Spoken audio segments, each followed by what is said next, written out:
Hi everybody. Hopefully this will be a very quick update, because you've seen the installation of these speakers probably many times on YouTube now. I just wanted to show you this to show people there's a locomotive out there. It should be relatively easy to fit one of these in.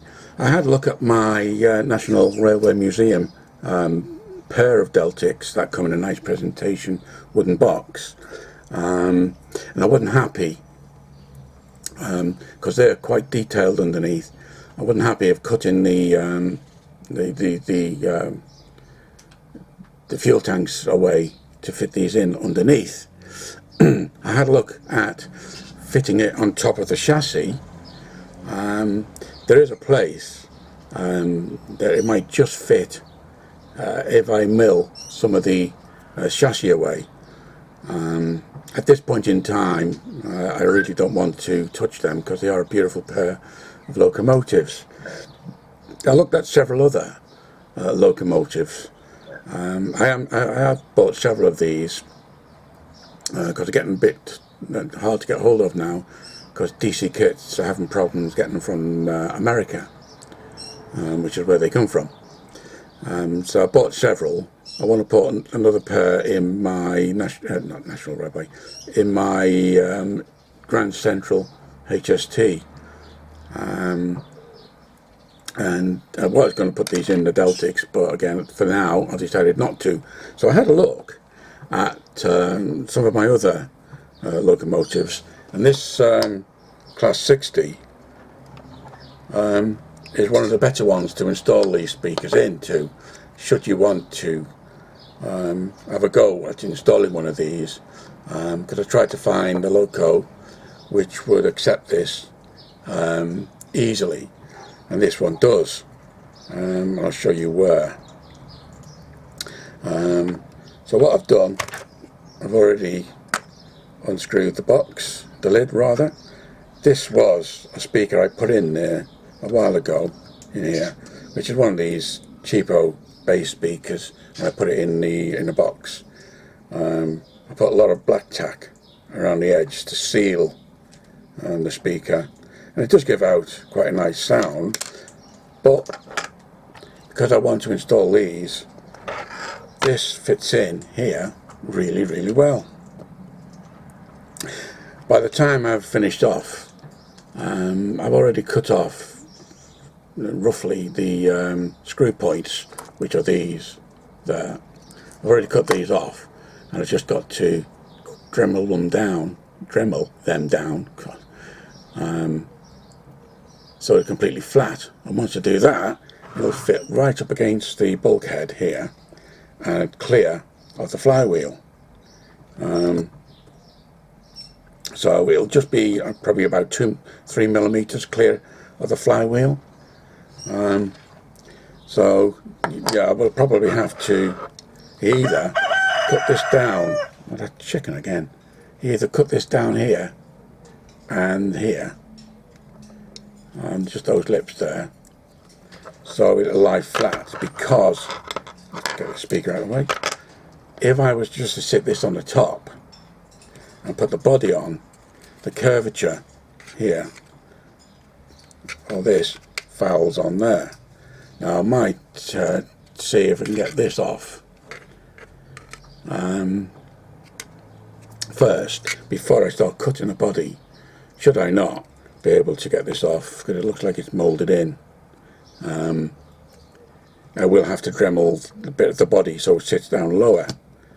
I'm always looking for ways to make my life easy, and cutting the chassis is not an easy thing to do, although it's not too bad with a Dremel.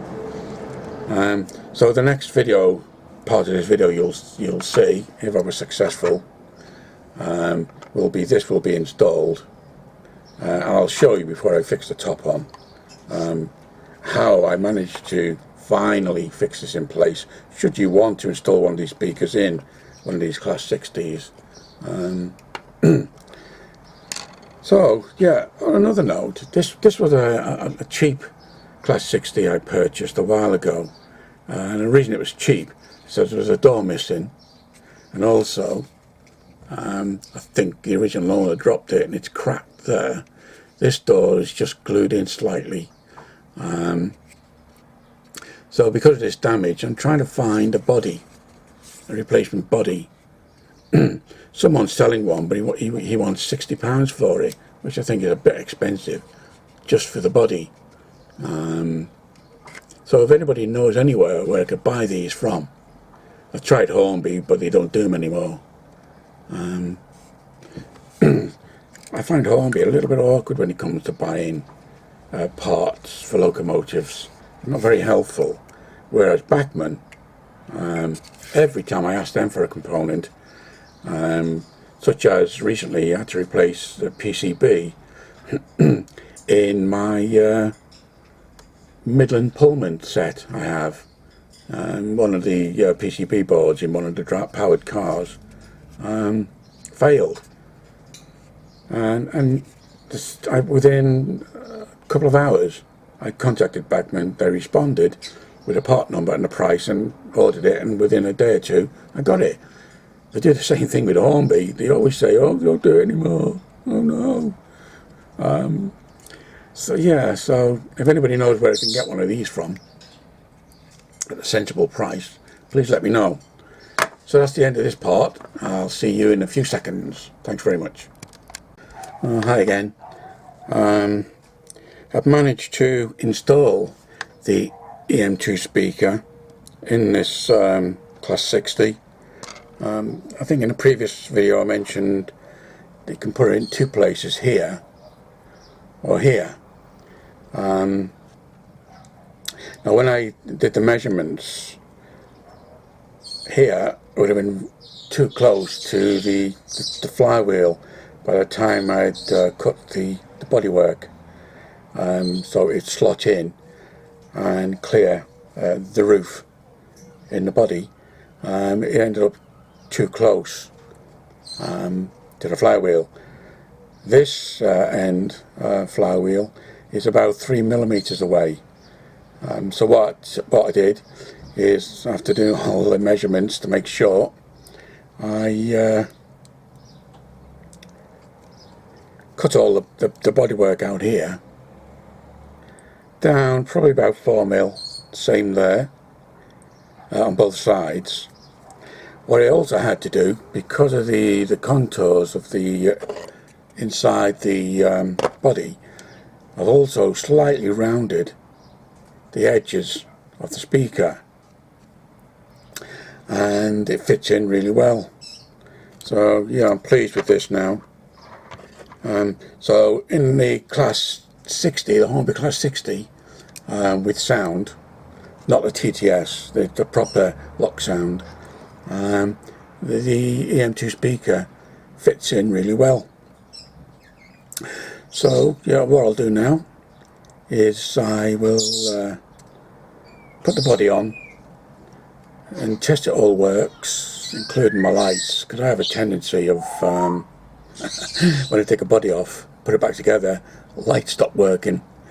The only problem I had, because this is a brand new locomotive, in the previous part of this video, I mentioned it was a damaged locomotive I bought. Well, since that part of the video, and now I managed to find a new one, and I've sold the other Class 60. So yeah, this is perfect until I started cutting the bodywork away. Yeah, the only problem I had was with the buffer. I don't know whether it's just my bad luck, but the vibration when I was using the Dremel, I could never do this without the Dremel, by the way. It's a godsend. But when I was using the Dremel, the vibration, it shook this out, this buffer, and I saw it hit the floor. And I bent down to pick it up, and would you believe it? Can't find it. I can't believe my luck. With parts throwing themselves everywhere. As soon as I take a locomotive out of the box, parts seem to run off and disappear. But anyway, I'll put this back together and test it all, and then I'll look for the buffer. So I'll be back in a few seconds. Okay, it's now all back together apart from the missing buffer. So I'll start it up, and as per previous videos, I'm not sure whether my camera will pick up on the quality of these speakers, but here goes. I'll start it now.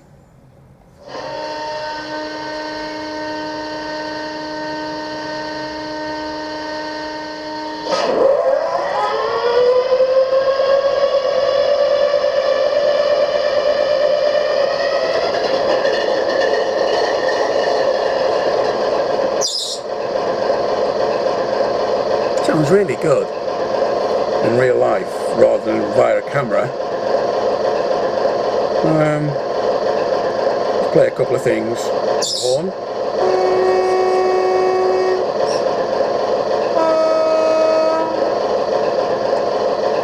What else?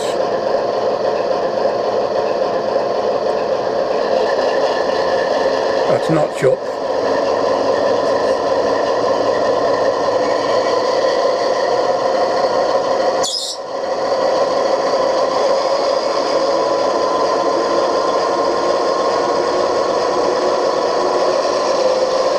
Notch down.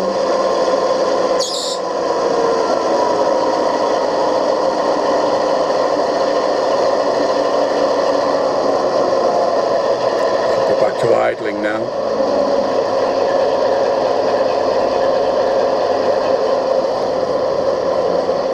Let's start it off and see what happens.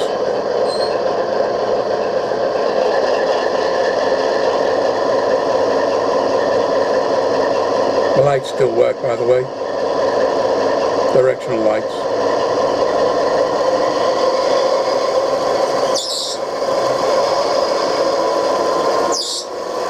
Sounds really, really good. I'll slow it down now.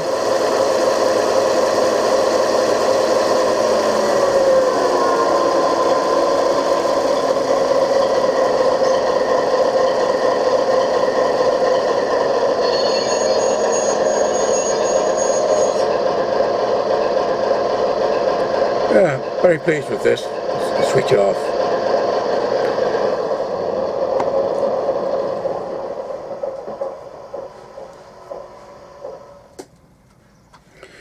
So the installation of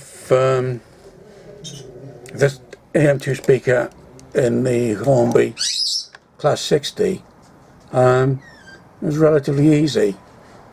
Again, the only awkward part is cutting the bodywork and using the buffer. I'm sure I'll find it. If not, I'll have to buy another. But apart from that, perfect. Door's still open and closed where the speaker is, which is here. So yeah, I'm very pleased with this. I have decided not to install it in my Deltics. It's just too difficult in a Deltics. I don't want the speakers underneath. I could probably do it in the Deltics if I moved the PCB over, so I may look at that one day. But that's it. Thanks very much. Hi, once again. What I forgot to mention is my layout. Unfortunately, because of the injury to my spine, I can't get into the attic easily enough and move about when I'm in there. It's too painful and too awkward. So unfortunately, my layout build has been put on hold. My son will be coming round to dismantle the board for me, so I can pack everything away until I'm ready to start again. I'm not giving up. There's still a lot of projects I want to do. I still haven't finished the lights in emergency vehicles, the flashing lights, which I can show you at a later date. and a few other things. So it all depends now on if and when we do move to a bungalow, or I decide just to sell my parrots in the aviary and dismantle the aviary and build, or get someone to build a shed where the aviary is currently situated. So that's it. There will still be videos from me regarding maybe things such as this, how to create simple directional lights in locomotives that do not have directional lights, emergency vehicle flashing lights, that sort of thing. And I'll still be following you all, your layout builds, but yeah, mine is on hold now until things improve. Thank you again.